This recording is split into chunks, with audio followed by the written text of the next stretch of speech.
आज के व्याख्यान में मैं आपको शीत युद्ध के विस्तार का जो द्वितीय चरण है और जो 1946 से 1953 का जो कालखंड था वो शीत युद्ध के विस्तार का दूसरा चरण है। इसमें मैं आपको विद्यार्थियों पूर्व के व्याख्यान में बता चुकी कि इस काल में कौन कौन सी घटनाएं हुई। एक बार मैं आपको फिर से रिमाइंड करवा दूँ तो इस काल की जो प्रमुख घटनाएं थी, चर्चिल का फुलटन भाषण, ट्रूमैन सिद्धांत और मार्शल योजना, ये योजनाएं शीत युद्ध के विस्तार के दूसरे चरण में अपनाई गई। अब हम अगले चरण में अगले चरण की ओर प्रस्थान करेंगे, जिसमें मैं आपको बताऊंगी कि इस कालखंड में कौन कौन सी घटनाएं जिन्होंने शीत युद्ध को बढ़ावा देने का प्रयास किया। पहला है बर्लिन की नाकेबंदी। 1948 में सोवियत संघ ने बर्लिन की नाकेबंदी कर दी और सोवियत संघ का यह कदम शीत युद्ध को चरम स्थिति में पहुंचाने वाला माना गया, क्योंकि बर्लिन की नाकेबंदी का परिणाम ये हुआ कि पश्चिमी जर्मनी के बीच सभी रेल, सड़क और जलीय यातायात रुक गया। जलीय यातायात बंद कर दिया गया। इस समय अमेरिका ने कठोर रुख अपनाया और सोवियत संघ इस नाकेबंदी में असफल रहा, क्योंकि सोवियत संघ ने बर्लिन की नाकेबंदी कर दी थी। अतः मई 1948 में सोवियत संघ ने विवश होकर इस नाकेबंदी को समाप्त कर दिया। लेकिन इसका परिणाम ये हुआ कि सोवियत संघ का विरोध करने की दृष्टि से अब अमेरिका नए सैनिक संगठनों की स्थापना करने के लिए प्रयत्नशील हो गया। इसी काल में जर्मनी का विभाजन हुआ और जर्मनी शीत युद्ध का एक प्रधान केंद्र बन गया था, क्योंकि जर्मनी द्वितीय विश्व युद्ध में उसकी शक्ति समाप्त हो चुकी थी। ब्रिटेन, फ्रांस और अमेरिका ने जिस जर्मनी को अपने अधीन किया, उन्होंने इसे पश्चिमी जर्मनी का नाम दिया और जर्मनी के तीनों पश्चिमी क्षेत्रों का इन तीनों शक्तियों कौन कौन सी, ब्रिटेन, फ्रांस और अमेरिका ने एकीकरण कर दिया। इसलिए 21 सितंबर 1949 को जर्मन संघीय गणराज्य, जिसे हम पश्चिमी जर्मनी कहते हैं, उसका विश्व राजनीति में उदय हुआ। और अमेरिका के इस कार्य के प्रत्युत्तर में 7 अक्टूबर 1949 को जर्मनी के रूसी क्षेत्र में जर्मन प्रजातांत्रिक गणराज्य, जिसे पूर्वी जर्मनी भी कहते हैं, इसकी स्थापना सोवियत संघ ने कर दी। इस तरह से जर्मनी पूर्वी जर्मनी पश्चिमी जर्मनी में विभाजित हो गया और जर्मनी के एकीकरण का प्रश्न शीत युद्ध को बल प्रदान करने लगा। इसी के साथ साथ अक्टूबर 1949 में एक संयुक्त राज्य अमेरिका के नेतृत्व में नाटो जैसे सैनिक संगठन का निर्माण किया गया। इसका उद्देश्य यूरोप में, उत्तरी अमेरिका में किसी एक या अनेक देशों के विरुद्ध अगर कोई सशस्त्र आक्रमण किया जाएगा तो वो सब देशों के खिलाफ आक्रमण माना जाएगा और ऐसा आक्रमण होने की दशा में सभी देश या तो व्यक्तिगत रूप से या सामूहिक रूप से मिलकर उत्तरी अटलांटिक क्षेत्र में शांति बनाए रखने के लिए जो भी आवश्यक समझा जाने वाला कार्यवाही या कार्य उचित समझा जाएगा, उसे सब मिलकर करेंगे।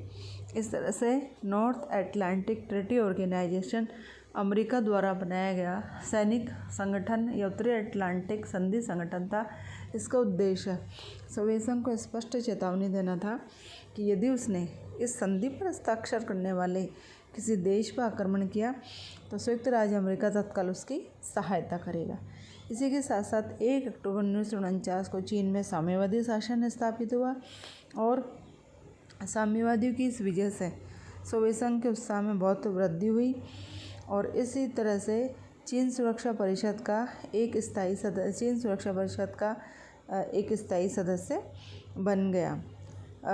लेकिन जब चांग काई शेक की राष्ट्रवादी सरकार भागकर फारसों चली गई तो चीन की साम्यवादी सरकार ने महासभा और सुरक्षा परिषद में अपना स्थान पाने की मांग की और संयुक्त राज्य अमेरिका ने इसका विरोध किया, क्योंकि वो नहीं चाहता था कि सुरक्षा परिषद में सोवियत संघ का एक और समर्थक हो जाए, अर्थात अमेरिका का एक और साम्यवादी राष्ट्र शत्रु बन जाए। क्योंकि पूर्व में साम्यवादी शत्रु कौन था? सोवियत संघ था। इसलिए साम्यवादी चीन की सदस्यता की मांग को संयुक्त राष्ट्र संघ द्वारा अस्वीकार किए जाने पर सोवियत संघ में इसकी तीव्र प्रतिक्रिया हुई और सोवियत संघ की सुरक्षा परिषद की बैठकों में सोवियत रूस ने भाग लेना बंद कर दिया, उसका बहिष्कार किया बैठकों का। और इस तरह से साम्यवादी चीन की सदस्यता के प्रश्न को लेकर सोवियत संघ और अमेरिका के बीच शीत युद्ध में भयंकर कटुता और वैमनस्य दुश्मनी उत्पन्न हो गई, जिसका प्रभाव सारी अंतर्राष्ट्रीय राजनीति पर दिखाई देता है। फिर कोरिया युद्ध। कोरिया का युद्ध वास्तव में पश्चिमी गुट और कम्युनिस्ट गुट के बीच युद्ध था। 1950 में साम्यवादी उत्तरी कोरिया ने दक्षिण कोरिया पर आक्रमण कर दिया और अमेरिका ने सैनिक संगठनों के माध्यम से स्वतंत्र विश्व की रक्षा का दायित्व अपने ऊपर लिया और अमेरिका ने सुरक्षा परिषद से सोवियत संघ की अनुपस्थिति का खूब फायदा उठाया और संयुक्त राष्ट्र संघ ने उत्तरी कोरिया को आक्रमणकारी घोषित कर दिया और उसके झंडे के नीचे विशेषकर अनेक देशों की अमेरिका की सेनाओं ने दक्षिण कोरिया की सहायता की। कोरिया संघर्ष में शीत युद्ध सशस्त्र संघर्ष में बदल गया। चीनी सैनिकों और सोवियत संघ के हथियारों से उत्तरी कोरिया लड़ रहा था और संयुक्त राष्ट्र की सेना के नाम पर संयुक्त राज्य अमेरिका दक्षिण कोरिया की तरफ से मैदान में था। अतः संयुक्त राष्ट्र संघ के मंच पर तथा उसके बाहर सोवियत संघ और अमेरिका ने एक दूसरे के खिलाफ जो राजनीतिक प्रचार अभियान तीव्र किया, उससे दोनों के मध्य संबंध बिगड़ते ही चले गए और कोरिया युद्ध लगभग 4 सालों तक चला और जून 1953 में बंद हुआ, लेकिन दोनों देशों के बीच शीत युद्ध जारी रहा। इसी के साथ साथ अमेरिका ने जापान के साथ शांति संधि की, क्योंकि जिस समय कोरिया युद्ध चल रहा था, सितंबर 1951 में अमेरिका सहित अन्य कई पश्चिमी देशों ने जापान के साथ एक शांति संधि पर हस्ताक्षर किए। सोवियत संघ ने इस कार्रवाई को एक पक्षीय कहकर अमेरिका की काफ़ी निंदा की। वस्तुतः इस चरण में शीत युद्ध काल में काफ़ी तीव्रता देखी गई और इस काल में Churchill, Truman, Marshall, Dulles, senator Montgomery, Stalin जैसे नेताओं ने मिलकर शीत युद्ध का बहुत बड़ा हवा खड़ा किया। अब मैं आपको शीत युद्ध के विस्तार का तीसरा चरण कौन सा किस कालखंड में था।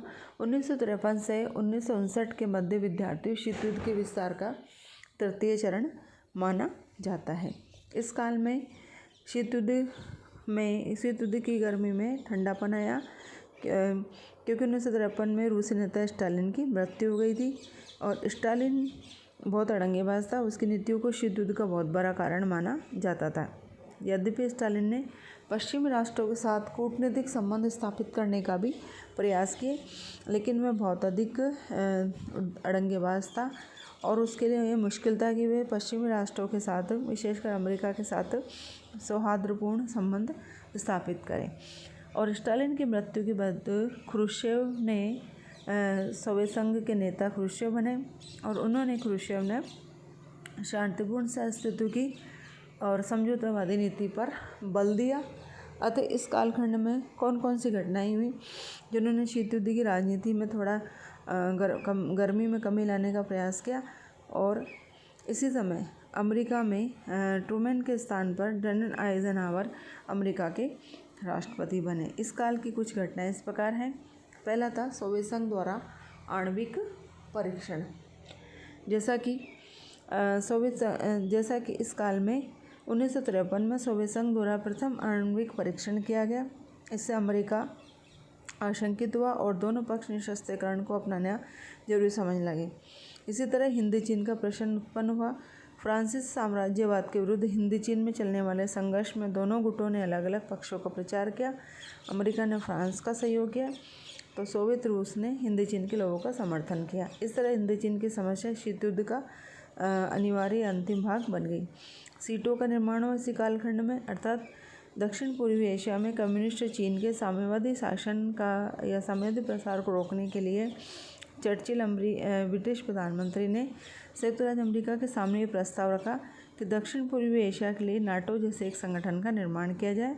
इसे 8 सितंबर 1954 को सीटो संधि पर हस्ताक्षर हुए। इसका मुख्य उद्देश्य था कंबोडिया, वियतनाम और लाओस को साम्यवादी चीन के प्रभाव में जाने से रोकना। इसी समय वार्सा पैक्ट बनाया गया। 14 मई 1955 को सोवियत संघ और उसके साथी देश 8 देशों ने मिलकर वार्सा पैक्ट का निर्माण किया। अर्थात यदि किसी देश सदस्य पर सशस्त्र सैनिक आक्रमण होता तो अन्य देश उसकी सहायता करेंगे और वार्सा पैक्ट नाटो पैक्ट का पूरा जवाब था। इसी तरह हंगरी में सोवियत हस्तक्षेप ने भी शीत युद्ध और अंतर्राष्ट्रीय तनाव को बढ़ावा देने का प्रयास किया। इसी कालखंड में आइजनहावर सिद्धांत की घोषणा की गई। विद्यार्थियों, आइजनहावर सिद्धांत जो आपके जो छोटे प्रश्न लघुत्तरात्मक प्रश्न होता है उसमें इस तरह के क्वेश्चंस आते हैं, ये इसको आप रेखांकित कर लीजिए। आइजनहावर सिद्धांत क्या था? आइजनहावर सिद्धांत वो सिद्धांत था। ये अमेरिकी विदेश नीति में उग्रता का प्रतीक सिद्धांत था। इसमें कहा गया कि साम्यवादी गुलामी से घिरी जनता की स्वतंत्रता की रक्षा के